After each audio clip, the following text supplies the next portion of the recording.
আমার বুম টুম সব কেড়ে নিয়ে গেছে এবং আমার মোবাইল ছিল একটা, সেই মোবাইলটা আমি খুঁজে পাচ্ছি না। তারা মোবাইলের উপর থাপা দিছে এবং এই যে মেরে আমার জামা কাপড় এবং মেরে এই জামাকে রক্তাক্ত করে ফেলছে। এই হচ্ছে অবস্থা। এবং এই মহাখালী বাস টার্মিনালে এখানে যাত্রীদের হয়রানি করছে এবং যাত্রীদের মারছে। সেই ভিডিও যখন ধারণ করছি আইসা আমার ফোন থাবা দিয়ে নিয়ে গেছে এবং আমি কেন ভিডিও করলাম সে কারণে আমাকে এই যে মেরে রক্তাক্ত করে ফেলছে। এবং পুলিশ এখানে দাঁড়ানো ছিল এবং সেই পুলিশ এসে তারা কিছুই বলে নাই, তারা দূরে দাঁড়ায় দাঁড়ায় দেখেছে। এই হচ্ছে মহাখালী বাস টার্মিনালের অবস্থা। আর এখানে এই যে মানুষগুলো যারা রয়েছে 3 ঘন্টা 4 ঘন্টা ধরে অপেক্ষা করছে আর তারা গাড়িগুলোকে ওখানে দাঁড় করায় রাখছে।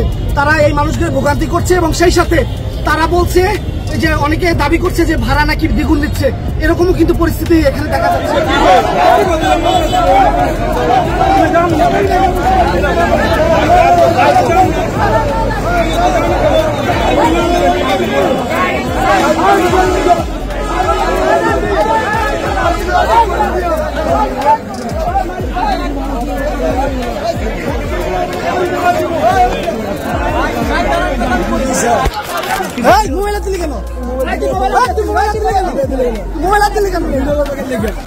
আপনারা থাকতে সাংবাদিকদের হাত দেয়, ওরা হাত দিল কেন?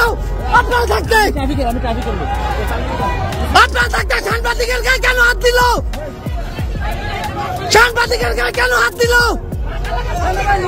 সাংবাদিকের গায়ে কেন হাত দিল? সাংবাদিকের গায়ে কেন হাত দিল? আমাকে দেখেন, আমাকে মেরেছে এই জায়গাটিতে মহাখালী বাস টার্মিনালে সংবাদ সংগ্রহ করতে এসেছি এবং দেখেন মেরে কি অবস্থা করছে।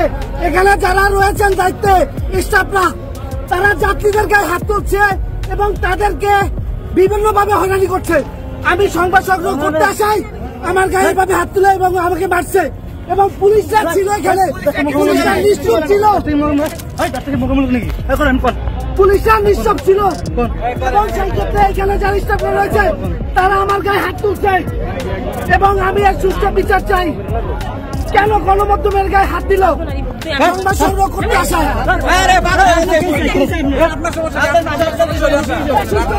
যারা মারছে।